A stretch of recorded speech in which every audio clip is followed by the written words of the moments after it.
Ni hindi nagdalawang isip si Isabela. Naniniwala ako kay Almaro. Habang paalisin ni Isabela Theodore, meron siyang biglang naisip. Tumalikod siya at sinabing, alam kong tungkol sa nanay ni Almaro. Hindi ko mapapatawad ang mga Delorha kung talagang ginawa niyang bagay na yon. Umalis si Isabela kasama ni Theodore pagkatapos sabihin yun. Habang nakaupo sa kanyang upuan, walang ekspresyon si Peter. Habang nakatingin siya sa medyo nahihiyang mukha ni Gonzalvo, nagsalita siya. Lolo, kung wala na kayong kailangan sa akin, mauna na ako. Tinext mo ba siya? Malamig na tanong ni Gonzalvo. Tumango si Peter.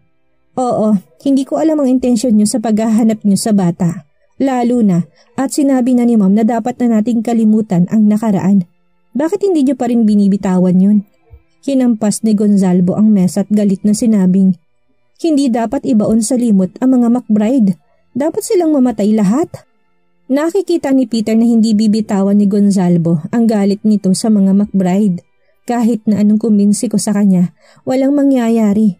Sa baba ng hagdan, tinignan ni Theodore si Isabela.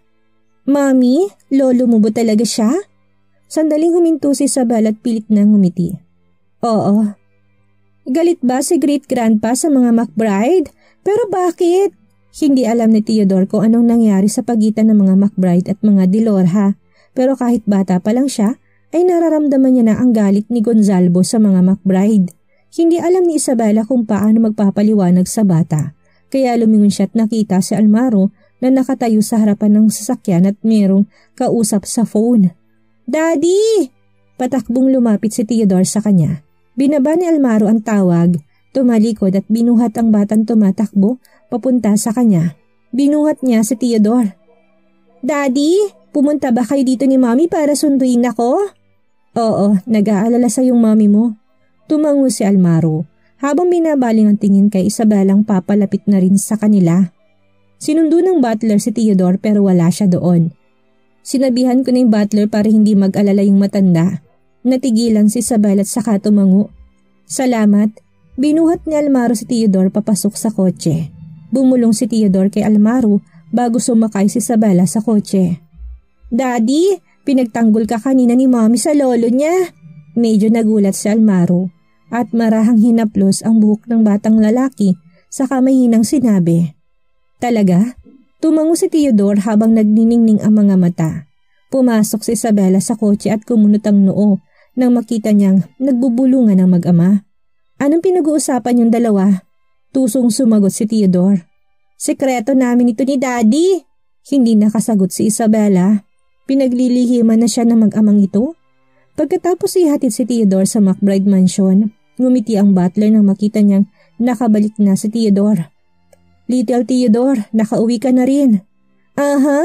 Tumango si Theodore. Bumaba si na Asher at Diana. Patakbong lumapit si Diana kay Theodore. Theodore, bakit gabing-gabi ka na umuwi? Nag-dinner kami ni Professor Logario. Matalino pa rin si Theodore at walang sinabi tungkol sa pagdukot sa kanya. Nag-aalala siya na baka malaman yun ng great-grandfather niya at sisihin ng kanyang ina. Hinawakan ni Almaro ang kamay ni Isabela. Bumalik na tayo sa villa. Nang paalis na sila, narinig naman mula sa itaas ang boses ng matandang lalaki. Anong iniisip mo? Hindi ba kasing sarap ng pagkain ninyo doon ang pagkain dito sa bahay? Bakit madaling-madali kayo? Bumaba si na Teofilo at Rosita. Nagdilim ang mga mata ni Rosita nang makita niya si Isabela. Pero wala siyang sinabi. Pinulupot ni Almaro ang braso niya sa bewang ni Isabela at ngumiti. Okay, dito na tayo kakain ng dinner. Ano sa tingin mo? Tinatanong niya si Isabela na para bang hinihingi niya ang desisyon nito. Pinantayan ni Isabela ang nakangiting mga mata ni Almaro at sumakay sa arte nito. Dahil gusto ng asawa kong dito kumain ng dinner, ganun ang gagawin natin. Hindi mapigilang magbigay ng reaksyon ng tatlong bata. Ew! Nakakadiri! Habang kumakain, merong kasambahay sa gilid nila na naghahain ng mga pagkain. Hindi pa ulit kumakain si Almaro dito, simula nang lumipat siya. Kaya ito ang unang beses niyang kakain ulit dito. Tumabi ang tatlong bata sa kanilang mga magulang at ninamnam ang kanilang mga pagkain na akalang may isang chef galing sa isang 3 Michelin restaurant ang naghanda ng dinner. Nakikita ni Teofilo hindi gaanong kumakain ng maayos ang mga bata sa normal na mga araw. Tuwang-tuwa silang nandito mga magulang nila. Total lang nandito na rin naman kayo. Lumipat na lang ulit kayo dito. Mungkahi ni Teofilo. Tinaas ni Almarong tingin at saka mahinahong sumagot. Mahihirapan kami. Plano kasi naming magkaroon ng isa pang anak. Nanginig ang mga kamay ni Isabel at saka gulat na tinignan si Almaro. Pati si Teofilo ay nasorpresa. Gusto niyo pa ng isang anak? Daddy, magkakababy na si Mommy? Nagliwanag ang mga mata ni Diana. Magiging ate na pala ako? Hindi na akong bunso. Ayaw na ni Diana na maging pangatlo at pinakabatang anak. Gusto na niya maging ate. Hindi nakapagsalita si Isabela. Hindi ako pumayag tungkol dyan. Tinignan ni Teofilo ang tatlong batang tuwang-tuwa at napaisip na hindi naman masamang magkaroon ng marami pang anak ang mga McBride. Kayo nang bahala, wala na akong ganang magsalita pa. Malinaw na hinahayaan na sila ni Teofilo na magdesisyon para sa kanilang mga sarili. Si Rosita na nakaupo sa gilid at kumakain ay nanatiling tahimik sa buong dinner. Ngunit merong bakas ng kasamaan na nangniningning sa ilalim ng kanyang mga mata. May hirap nang siraan si Isabela kay Lolo, pero habang lumilipas ang oras ay nawawalan na ako ng kontrol sa sitwasyon.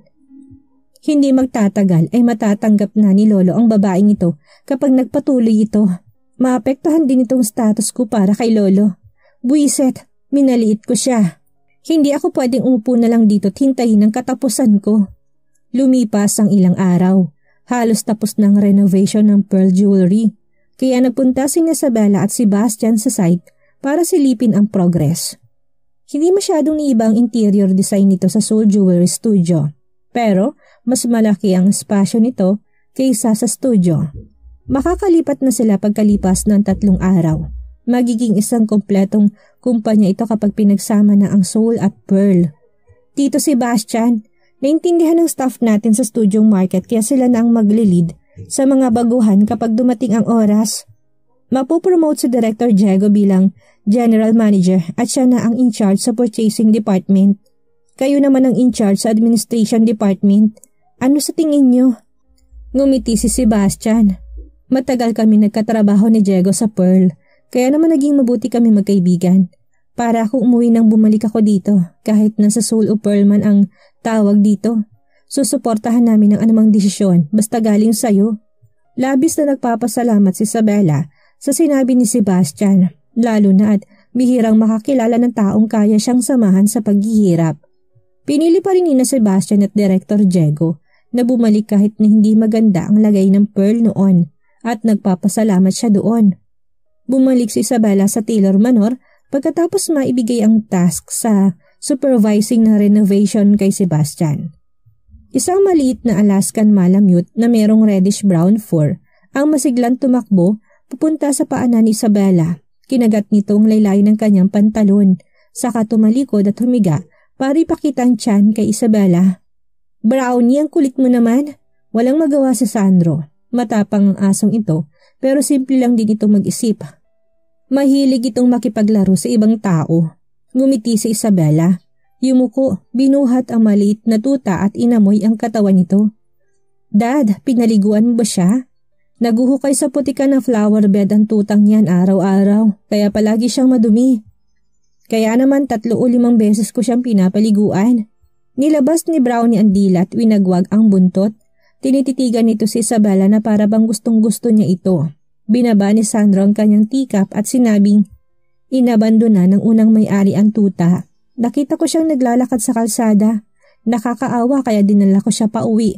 Dinala ko na siya sa veterinary hospital para sa check-up. Malusog naman siya bukod sa konting gastrointestinal discomfort. Wala din siyang skin disease. Hindi na siguro siya kayang alagaan ng unang may-ari. Hinimas ni Isabela ang balahibo ng ulo nito. Kaya siguro gustong-gusto ito ng mga bata. Nakakaadik ang mabalahibong cutie na to. Bella, bakit bigla ka nagpunta dito? Nilapag ni Isabela ang aso. Lumakad papunta sa couch at umupo. Halos tapos ng renovation ng Pearl.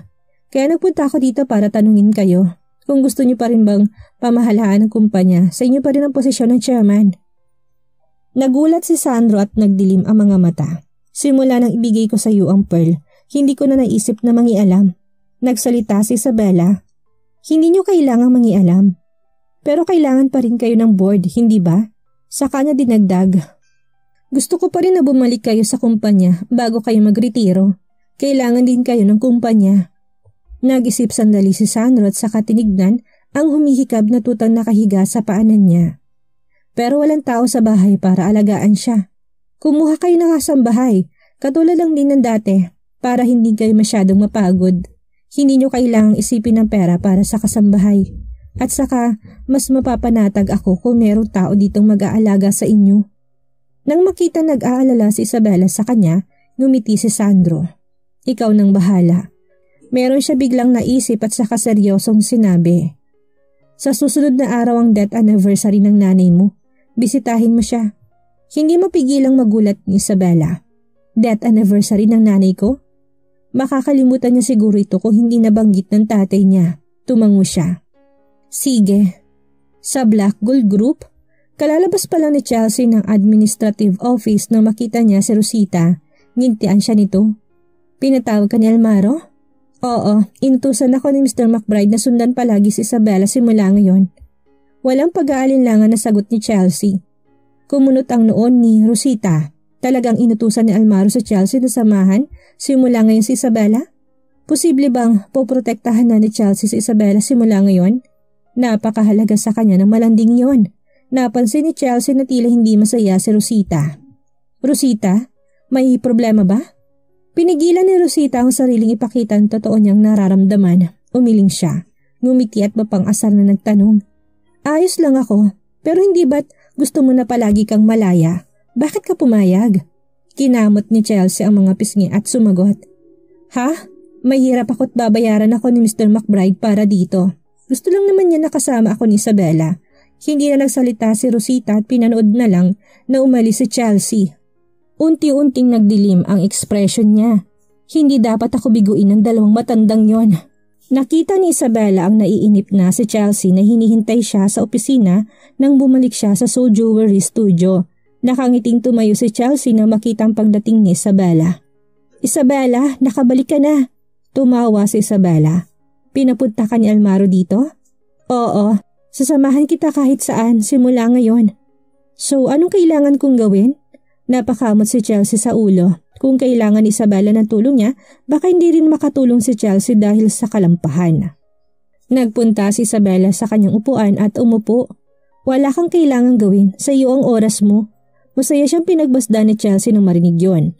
Isabela, sobrang bait mo. Pakiramdam ko tuloy ay free rider ako.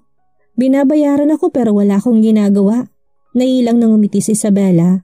Ang simple lang mag-isip ng babaeng ito. Nakakatuwa tuloy siya. Sa oras na yon, isang babaeng staff member ang natataranta na kumatok sa pinto, pumasok at nag-report. Miss Vera, mayroong mag-asawang gumagawa ng gulo sa labas. Hinahanap ka nila. Hinahanap ako? Nagulat si Macy. Saka siya tumayo at lumabas para tignan ang nangyayari. Sumunod naman sa kanila si Chelsea. Papuntahin niyo ditong in-charge sa lugar na ito. Naririnig niyo ba ako? Ang babae at lalaki nang gugulo sa labas ay parehong nasa 40s at 50s ang edad. Kahit na hindi sila mukhang sobrang yaman, mukha silang may pera. Lumapit si Isabela at nagtanong, hinahanap niyo ba akong dalawa? Tiningnan siya ng babae at sumagot, mga magulang kami ni Loriana. Pagkasabi niya nun, halatang nasorpresa ang mga ekspresyon ni Isabela at Chelsea. Ngumiti si Isabela. Kayo pala si Mr. and Mrs. Bentacourt. Bakit hindi tayo pumasok sa loob para mag-usap? Hindi na natin kailangang pumasok sa loob para mag-usap. Dito natin to pag-usapan ng tungkol sa anak ko. Sa harap ng lahat ng tao. Walang emosyong ang asta ni Mrs. Bentacourt. Nagpunta kami sa training camp para magtanong ng mga detalye. Sinabi nilang sinubukang manakit ng iba ng anak ko at nagpakamatay siya dahil sa takot sa krimen na nagawa niya. Pero hindi kami naniniwala. Ilang taon ang pinuntahan namin bago namin nalaman na magkaaway kayo ng anak ko sa training camp. Lumapit si Chelsea para pakalmahin ang babae. Mrs. Bentacourt, hindi niyo pwedeng isisi kay Miss Taylor ang napilitan na magpakamatay ang anak ko. Kaya bakit hindi ko siya sisisihin? Kailanman ay walang ginawang anak ko para manakit ng ibang tao. pero bigla siyang nakulong dahil sa akusasyon na meron siyang sinaktan sa training camp. Dahilan para mapilitan siya magpakamatay. Marami na kaming pinuntahang police station sa mga nagdaang araw pero humingi ng hustisya para sa anak namin.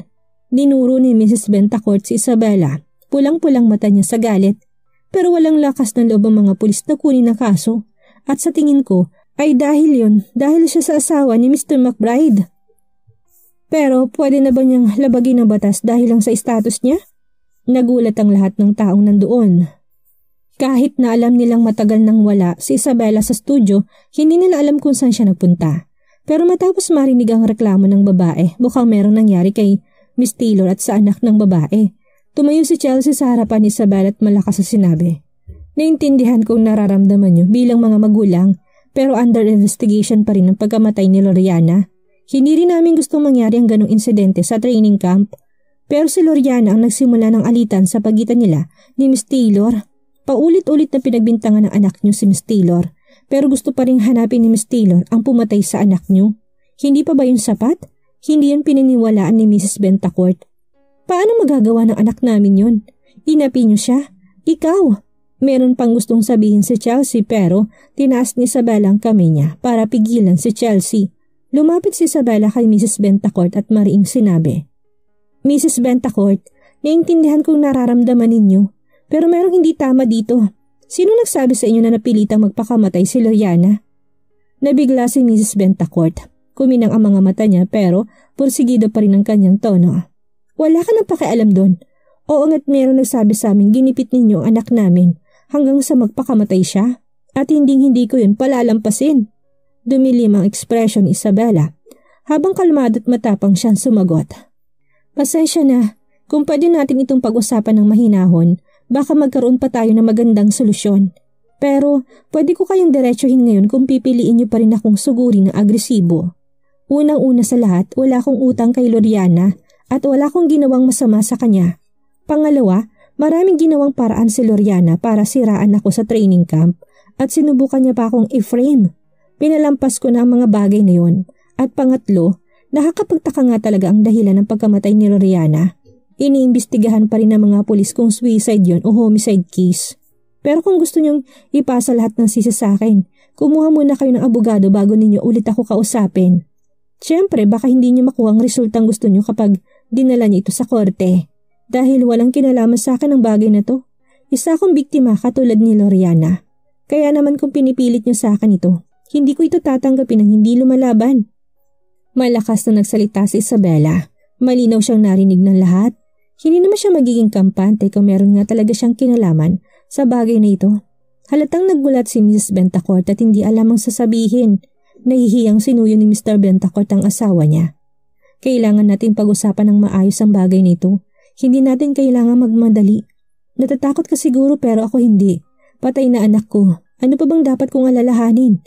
Suminghal si Mrs. Bentacourt. "Ang tanging pinangahawakan mo lang ay ang status na binigay sa iyo ni Mr. McBride. Kampante kang hindi ka namin makakasuhan kahit gusto namin dahil asawa ka ni Mr. McBride, tama? Mataas ang identity ni Mr. McBride sa social classes. Kahit na gusto namin siyang kasuhan, kaya ba naming labanan sa korte ang asawa ni Mr. McBride? Pero isusuko namin ito para magmukhang bully si Isabela. At aakto silang mga taong walang kapangyarihan ng labanan siya. Kahit na depensahan ni Isabela ang kanyang sarili, magmumukha lang siyang nagpapanggap. Masisisi siya sa kahit na anuman ang gawin niya. Isa lang siyang babaeng ginagamit ang status niya para paluhurin ang mga ordinaryong tao katulad namin." Pinaba ni Isabela ang tingin at ngumiti. "Dahil ayaw ninyong kumuha ng abogado, sabihin ninyo sa akin anong gusto niyo mula sa akin." Yumuko si Mr. Bentacourt at ngumiti. "Mrs. McBride, hindi namin gustong pilitin kayo. Ayaw lang naming mawala ng kabuluhan ang pagkamatay ng anak namin. Namatay siya sa training camp niyo at mayroong kinalaman sa inyong pagkamatay niya. Kaya, pinutol ni Mrs. Bentacourt ang sinasabi ng kanyang asawa at diretsong sinabi, "Dapat man lang nabayaran niyo kami sa nawala sa amin, hindi ba? Kahit ano man ang nangyari, siya ang anak na pinaghirapan naming palakihin at namatay siya sa teritoryo niyo." Natawa na lang sa galit si Chelsea matapos marinig ang piyesa ng mga Bentacourt. "Binayaran na kayo ng training camp, hindi ba? Pero bumalik pa kayo dito para manghingi kay Miss Taylor? Ang pangit naman, hindi ba? Pumunta sila dito at pinagsasabi ang mga bagay na yon at nambintang pa ng tao. Pero ngayon ay nangihingi sila ng pera? Paano magiging sapat ang binigay ng training camp? Ang laki ng ginastos namin sa pagpapalaki na anak namin. Ngayong patay na anak ko at mayroong kinalaman si Miss Taylor, bakit hindi kami pwedeng manghingi ng kabayaran? Reklamo ni Mrs. Bentacourt. Umirap si Chelsea. Malinaw na isa itong iskandalo. Tumawa si Isabela at humalo kip-kip. Pumunta kayo dito para bayaran ko kayo? Ano naman, merong kinalaman sa iyong pagkamatay ng anak ko. Anong mali sa pagpunta namin dito para sa kunting kabayaran? Sagot ni Mrs. Bentacourt. Hayaan mo sabihin ko sa iyo, masisira ka kapag nilabas namin ang tungkol dito at malaman ito ng lahat, hindi ba? Suminghal si Chelsea. Hindi pa ako nakakakita ng ganyang klaseng mga magulang. Naniwala talaga ako kanina na gusto nilang mabigyan ng hustisya ang anak nila. Pero para lang pala ito sa pera? Tinaas ni Isabela tingin at malamig na sinabi. Pero bago ko kayo bayaran, hindi ba't dapat ninyo rin akong bayaran sa psychological trauma na dinanas ko? Nung nasa training camp ako, niloko ako ng anak ninyo at dinala ako sa isang restricted area. At muntik na akong mamatay dahil doon. Siniraan niya din ang relasyon ko kay Almaro, dahilan para mahusgahan ako. Bakit hindi niyo ako bayaran para sa emotional damage? Saka ako kayo babayaran ng sa inyo. Ikaw, natigilan si Mrs. Bentacourt. Bakit ang hirap pasunurin ng taong ito? Walang taong pinanganak na may dalang pera. Pinaghirapan na lahat ang pera nila. Sa tingin ninyo ba, makakakuha kayo ng pera sa akin gamit ang pagkamatay ng anak ninyo? Nagdilim ang mukha ni Isabela at halatang nawala na siya ng respeto. Kung gusto mo ng problema, sige, hindi ako natatakot. Pero hindi ko responsibilidad ang mga mangyayari. Ngayong pinaperahan ninyo ako, kapag nanatili pa rin akong tahimik, iisipin ng mga tao na pwede nila akong tapak-tapakan. Hindi ako tanga. Lumingon siya kay Chelsea at sinabing, samahan mo sila palabas. Tumango si Chelsea. Sure. Lumapit si Chelsea sa dalawa at sinabing, pasensya na, umalis na kayo kung tapos na kayong gumawa ng eksena para hindi na kayo mapahiya. Inalala niya ang dignidad ng dalawang ito kapag napahiya pa sila. Hindi masaya ang mag-asawang Bentacourt pero wala na silang masasabi pa kaya umalis na sila. Sinamahan sila ni Chelsea papunta sa pinto at saka siya bumalik sa opisina. Nalaman ni Almaro na bumisita ang mga magulang ni Loriana para singilin ang utang nito. Masama ang kanyang ekspresyon. Paano nila nalamang nandito si Bella? Nagkibit balikat si Chelsea. Wala akong idea. Bigla na lang silang dumating. Kumunot ang noon ni Almaro. Hindi naman nila malalamang nasa Black Gold si Isabela kung wala nagsabi sa kanila. McBride, paano kung palakihin pa nila to? Kahit na walang pakialam si Isabela, naapektuhan pa rin ang reputasyon niya. Nang makita nag-aalala si Chelsea para kay Isabela, napagtanto ni Almarong tamang desisyon niyang ilagay ito sa tabi ni Isabela. Ngumiti siya. Kailangan mo lang mag-focus sa kaligtasan niya. Ako nang bahala sa lahat. Sobrang bait mo sa kanya, Mr. McBride. Natanggap ka na niya siguro ngayon, tama? Biglang pangusisa ni Chelsea na wala ang ngiti ni Almaro. Kung ayaw mo ng trabahong ito, pwede ko tong ibigay kay Sam. Huwag! Hindi ako magtatanong. Aalis na ako. Lumabas si Chelsea at sinara ang pinto pagkatapos sabihin yon. Lumapit sina Mr. and Mrs. Bentacourt sa isang kotse at kinausap ang taong nasa loob. Pumunta kami para kausapin si Miss Taylor pero walang nangyari. Wala siyang pakialam. Bumaba ng konti ang bintana ng kotse. Tiningnan sila ng babaeng nasa loob ng kotse at sinabing, kung ganoon, palakihin ninyo ang issue. Mayroong magtuturo sa inyo kung paano gawin yon. Ngumiti si Mrs. Bentacourt at saka tumango. Sige, gagawin namin yon. Binigyan sila ng isang bungkus na pera ng lalaki sa loob ng kotse. Umalis kagad ang sasakyan nang makuha nila ang pera. Nag-aalala pa rin si Mr. Bentacourt. Honey, sa tingin ko hindi to magandang idea. Ginagamit natin ang pagkamatay ng anak natin para manggipit ng ibang tao. Wala tayong ginigipit. Hindi ba't konektado ang pagkamatay ng anak natin sa Taylor na yon? Sinasabi ng lahat sa camp na ginalit na anak natin ang babaeng yun. Kung hindi siya ginalit na anak natin, buhay pa sana si Loriana. Pinaghihiganti ko lang siya. Kahit na kumalma si Mrs. Bentacourt sa sinabi ng asawa niya, pakaramdam niya pa rin hindi simple ang dahilan ng pagtulong sa kanila ng babaeng yun. Kailangan niya mag-ingat. Kinabukasan, Katulad ng inaasahan ay lumabas sa balita ang pagkamatay ni Loriana.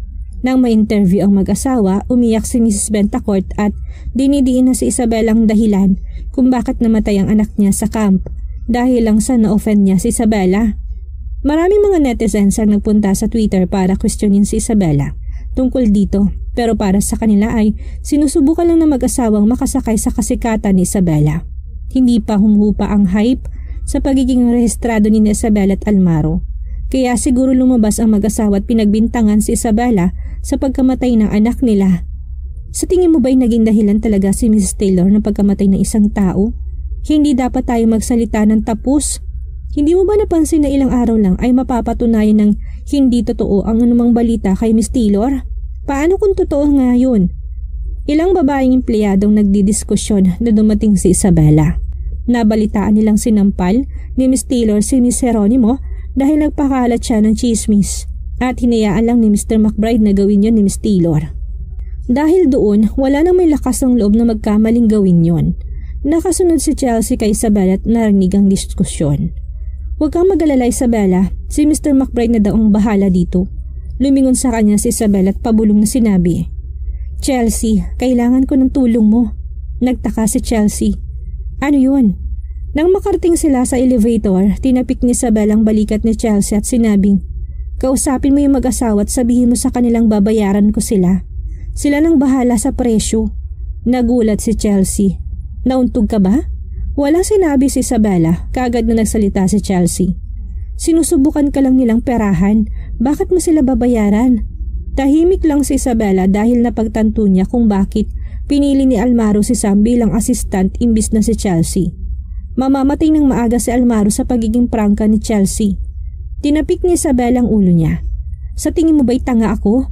Gusto ko yun ang sabihin mo sa kanila. Makakahanap lang ako ng solusyon kapag nakita ko na sila. Napahawak si Chelsea sa kanyang noo dahil doon niya lang naintindihan. Naiintindihan ko na.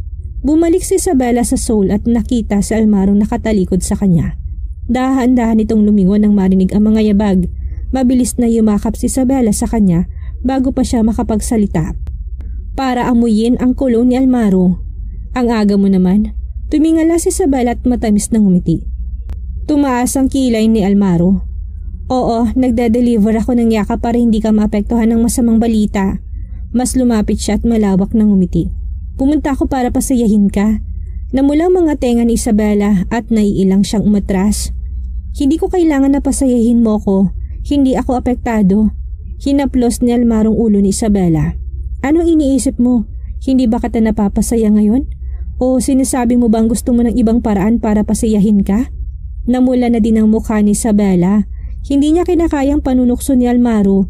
Kung hindi siya lalaban, matatalo siya. Tinaas niyang kamay para ipasandal na Almaro sa bintana. Nakahawak ang kanyang daliri sa dibdib nito. Ngumiti siya. Gabi-gabi ka merong ginagawa sa akin. Hindi ka ba napapagod? Hindi ba sumasakit ang likod mo? Kumunot ang noo ni Almaro at nakakasilaw ang liwanag sa kanyang mga mata. Tinaas ni Almaro ang kamay. Hinila si Isabella papunta sa kanya at pinisil ang panga nito. Kailangan ko atang mas galingan pa. Hindi nagsalita si Isabella. Dumampi ang mga labi nila sa isa't isa't nagulat si Isabella. Tinulak niya si Almaro habang namumulang muka. Huwag kang magulo. Niyakap siya ulit ni Almaro at mahinang sinabi, kailangan mong patayin ang apoy na sinimulan mo. May parating, bitawan mo muna ako. Ngayon lang, nagmakaawa si Isabella sa kanya. Kabigha-bigha niya ang maganda niyang mukha at mga mata. Natunaw ang puso ni Almaro. Bakit nagsisimula ng apoy ang babaeng ito't saka nagmamakaawa sa kanyang tumigil? Huminga siya ng malalim at niyakap si Isabella. Huwag kang gumalaw, iyayakapin kita. Hindi gumalaw si Isabella dahilan. Alam niyang pinipigilan ni Almaro ang sarili. Kapag gumalaw siya, baka mawala ito sa sarili. Tapos ka na ba? Tahimik lang ang paligid. Almaro, pwede ba ako magsabi ng joke? Pangakong kakalma ka. Narinig niya ang okay. Sa likuran niya na merong bahig ng pagtataka. Merong isang cube ng asukal na naglalakad papunta sa North Pole. Nang makarating na siya doon, nilamig siya na sobra at naging frozen doon siya sa naging sugar rock. Hindi nakaimik si Almaro, sabik na nagpatuli ang babae. Meron pa akong isa. May repolyong binabalatan habang naglalakad pagkatapos ng ilang hakbang naglaho na siya. Napayuko kagad si Almaro, tinalikan ng mga labi ni Isabela para hindi nito makapagsalita. Isabela, meron akong... Binuksan ni Chelsea ang pinto at nagkatiginan silang tatlo. Nanigas si Chelsea sa kanyang kinatatayuan. Hindi, ito na ang katapusan niya. Oo, bigla ako nabulag. Wala akong nakita. Pinikit ni Chelsea ang mga mata at sinubukang hanapin ang pinto. Lumabas at sinara ang pinto. Katakot-takot ang dilim na ekspresyon ni Almaro. Madilim ang tensyon sa loob ng opisina. Tumingkayat si Isabela para halikan si Almaro. Nagsalita siya na makitang nawala ng galit nito. Sige na, pinuntahan ako ni Chelsea dahil meron akong pupuntahan. Hinihintay ako ni Mr. and Mrs. Bentacourt. Bakit ka makikipagkita sa kanila? Sumimangot kagad si Almaro. Inayos ni Isabela ang kwelyo niya. Para ayusin ang problema, syempre. Niyakap ni Almaro ang bewang ni Isabela. Kailangan mo ba ng tulong ko? Tumawa si Isabela. Hindi na, kaya ko na. Paalis na sana siya nang biglang dinikit na Almarong katawan sa kanya. Hindi mo pala kailangan magmadali. Hayaan mo silang maghintay. Tumingkayat si Isabela at pinigilan ng labi ni Almaro. Pwede bang mamayang gabi na natin ito tapusin? Naging isang leon si Almarong nakuha ang gusto niya. Nangako ka. Sa private room ng isang restaurant. Binuksan ni Isabela at Chelsea ang pinto at nakita nilang naghihintay na sa loob ng private room sina Mr. at Mrs. Bentacourt. Tumayo si Mr. Bentacourt para batiin sila pero hinila siya ni Mrs. Bentacourt at naiiritang sinabi. Gusto niya lang ayusin ang issue ngayon dahil lumaki na. Ano pong silbi? May pakialam lang ang mga taong katulad mo kapag nakataya ng reputasyon nila. Gusto mo lang itagong kasalanan mo? Lumapit si Isabela sa mesa at naupo ng walang ekspresyon. Mahinahon siya nagsalita. Mrs. Bentacourt, hindi yan totoo. Pumunta lang ako dito para kausapin kayo. Inaalala ko lang kayo. Inaalala kami. Tumawa si Mrs. Bentacourt. Gusto mong sakripisyo na anak ko sarili niya, pero kami mga magulang niya walang karapatang magsalita. Para sa akin hindi malaking bagay na manghingi ng kabayaran sa'yo dahil ikaw naman ang dahilan ng pagkamatay ng anak namin. Diretsong sinabi ni Mrs. Bentacourt dahil nalaman niyang merong mga taong nangaapi sa anak niya sa camp. Kung buhay pang anak nila at ginalit nito si Mrs. McBride, sasabihin lang nila ng anak nila na humingi ng tawad. Ngayon, wala na ditong anak nila. Gusto nilang makapagtrabaho ito sa makapangyarihang mga tao para magkaroon ng trabahong malaki ang sweldo. Pero ngayon, mga pangarap na lang ang natira sa kanila. Ngumiti si Isabela. Magkano gusto niyong bilang kabayaran? At least $800,000. Halos mawala ng pasensya si Chelsea na makitang sinasamantala ni Mrs. Bentacourt ang sitwasyon. $800,000? Para sa kanya ay sobra-sobra pa. Ang $800? Gumiti si Isabela. Plano niyo bang bumalik pa at manghingi pa ng dagdag kapag tapos na? Ang mga gastusin na yan? Natigilan si Mrs. Bentacourt para bang nakita ni Isabela ang plano niya. Pagalit niyang sinabi, anong sinasabi mo? Ibibigay mo ba o hindi? Chelsea, anong legal terms para dito? Hindi sumagot si Isabela bagkus ay tinanong ang taong katabi niya. Agad na sumagot si Chelsea. Extortion. 3 taon ng minimum sentence pero sa halagang $800,000, mga 15 years. Halata ang takot sa mukha ng mag-asawa. Paano ito naging extortion? Sinisiraan mo lang kami. Natataranta na si Mrs. Bentacourt. Naglabas na isang agreement si Isabela mula sa kanyang bag. Makikita sa file na galing ito sa isang law firm. Mrs. Bentacourt, kung gusto niyo ng kabayaran, gawin natin yan ng naayon sa batas. Ayon sa batas kung kasalanan kong pagkamatay ni Loriana at nagdesisyon ng korteng bayaran ko kayo ng $800,000. Hindi ako magdadalawang isip na ibigay yon. Pero kung magdesisyon ng korte na wala akong kinalaman sa pagkamatay niya, may karapatan naman siguro akong tanggihan ang hinihingi ninyo. Gulat na gulat si Mrs. Bentacourt at hindi makapagsalita. Mahinahong nagpatuloy si Isabela. Kung sa tingin niyo nagtatago ako sa likod ng mga McBride at ginikipit ko kayo sa tulo ni Almaro, baka si Almaro na ang kausap ninyo ngayon. Nasa katwiran ako. Kaya kayo ang bahala. Hindi ko kayo pakikitaan ng awa dahil lang magulang kayo ni Loriana. Sa oras na mawala na ako sa katwiran. Nare-respeto ko ang namatay pero kayong mga magulang, ginagamit niyo ang pagkamatay niya bilang dahilan para makakuha ng pera sa akin. Sa tingin ninyo ba, madali akong maloko? Tahimik lang si Mr. Bentacourt dahil hindi niya alam kung anong sasabihin. Galit na tumayo si Mrs. Bentacourt. Huwag mong isipin na pwede mo na lang akong isang tabi. Mas marami akong karanasan sa buhay na ito kaysa sayo. Hindi ko ito tatanggapin. Tumayo si Isabel at mariing sinabing, hindi ko rin ito tatanggapin. Matagal nang patay si Loriana, pero ngayon lang kayo lumabas para harapin ako. Kung walang taong kumukumbinsi sa inyo, bakit bigla ninyo akong pupuntahan? Sabihin ninyo sa taong sumusuporta sa inyo na hindi ako kasing tanga ninyo. Alam ko kung nagpakabatay ba si Loriana o hindi. Tumalikod si Isabela. Meron siyang naalala kaya nilingon niya ang mag-asawang hindi pa rin makagalaw. Nirecord kong buong usapan natin. Pinapayuhan ko kayong manahimik na lang kung ayaw ninyo ng problema. Umalis si Isabela kasama sa Chelsea na nakasunod sa kanya. Nirecord mo ba talaga yung usapan? Kumurba ang mga labi ni Isabela. Hindi, ayaw ko mag-abala. Pero siguradong sasabihin nila sa taong yun na meron tayong recording. Ang taong sumusuporta sa kanila. Naintindihan bigla ni Chelsea ang nangyari. Anong gagawin ng mag-asawang Bentacourt ngayong hindi nila magawang masira si Isabela? Ano ang gagawin ni Rosita ngayong walang silbi ang planong panggugulo ng mag-asawang binayaran niya kay Isabela? Yan ang ating aalamin sa susunod nating kabanata.